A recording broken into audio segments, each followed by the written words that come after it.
So what we're going to talk about is, and this is the one we didn't get to the other day.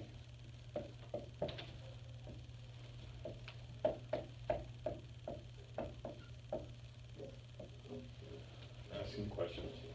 So we need to kind of figure out, as far as the customer's concerned, like where we're at in their process.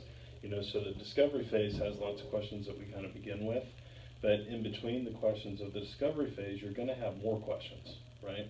So what we need to do, number one, is find out what's important to the customer, right? And then make sure that we accomplish whatever they set out to do that day, and then give them a little bit more because it gives you more value, right, as a consultant.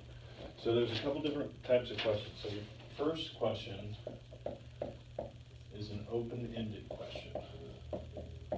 Now, what is a open-ended question? Something that can't be answered with just yes or no. Right.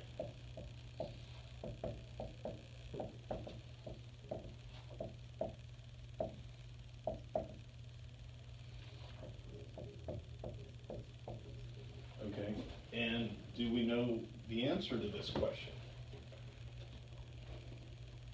If we ask an open-ended question, we're collecting information, right? So we don't know the answer.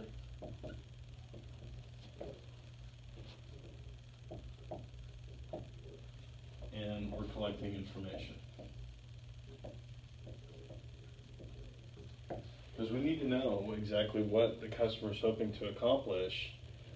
So by asking an open-ended question, it gets them talking, and it can't be answered with a single word response or a single sentence response. So what's a good example of an open-ended question?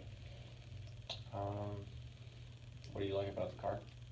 Yeah, what do you like about the car you're driving? If you could build a perfect car, what would it look like?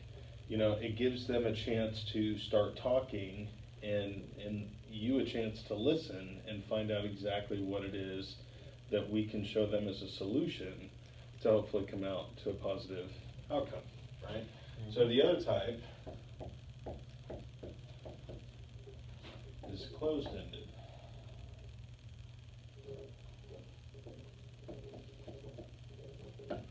Question. So what's a closed-ended question? Do you like red? Exactly. It's we may or may not know the answer.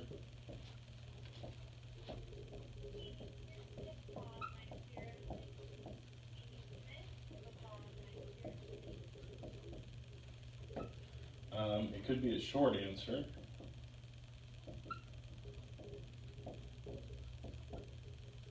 Okay, so kind of the difference between the two is, an open-ended question, where would you like to go today?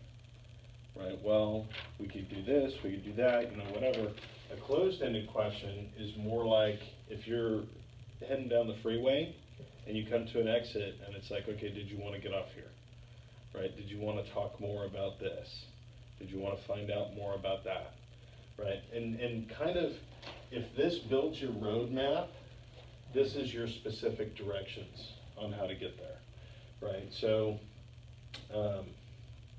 you're working through the system. Could you see this car in your driveway? Yeah. Okay, great.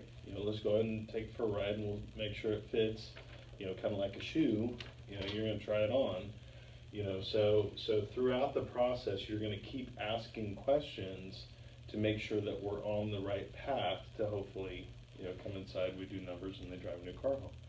So one thing that I see happening, and it happens quite a bit, is we ask a question, but we're not ready for the answer.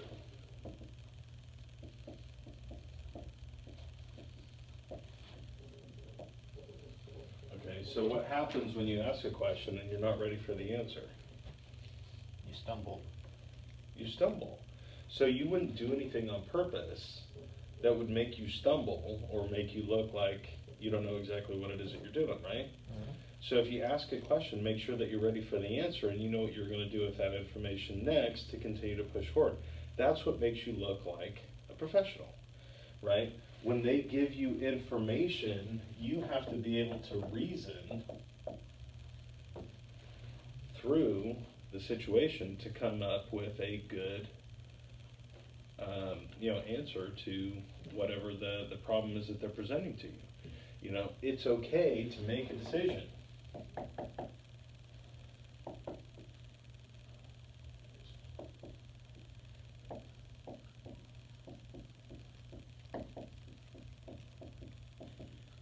Because what happens if you don't make a decision?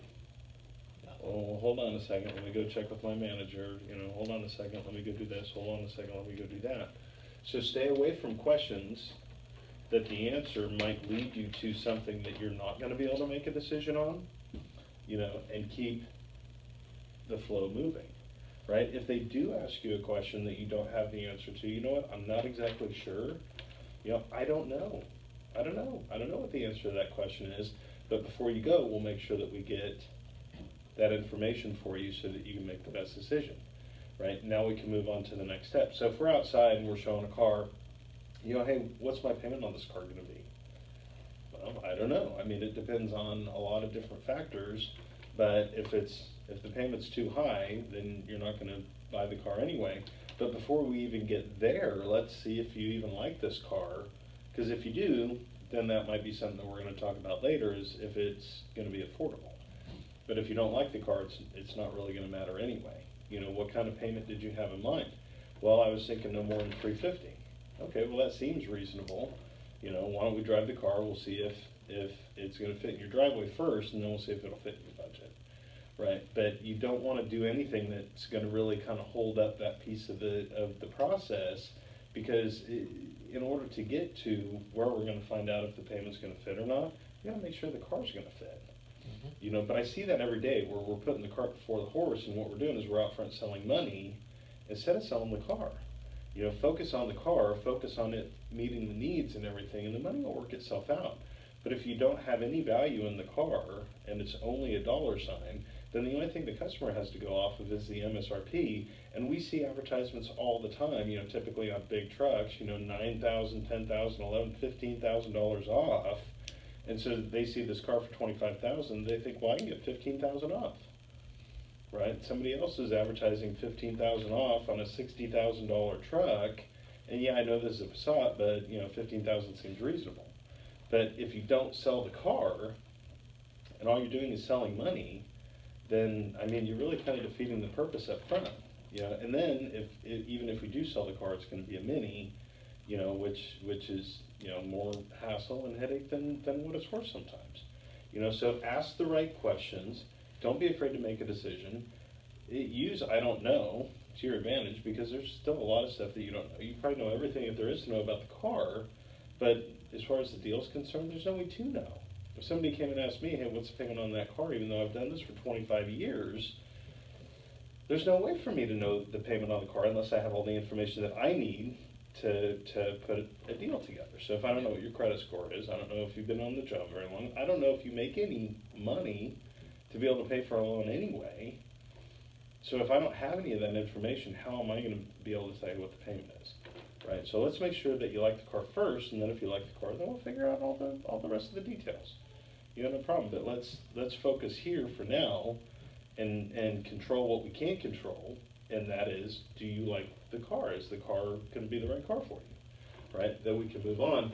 But this is how you do it, and understanding where you want to go in the process next. Begin with the end in mind. Ask the right questions that are going to get you to a successful end, and stay away from questions that are going to leave you landmines. Well, can you afford $500 a month? Because that's what it's going to take on this car. No, I can't afford that. Okay, well,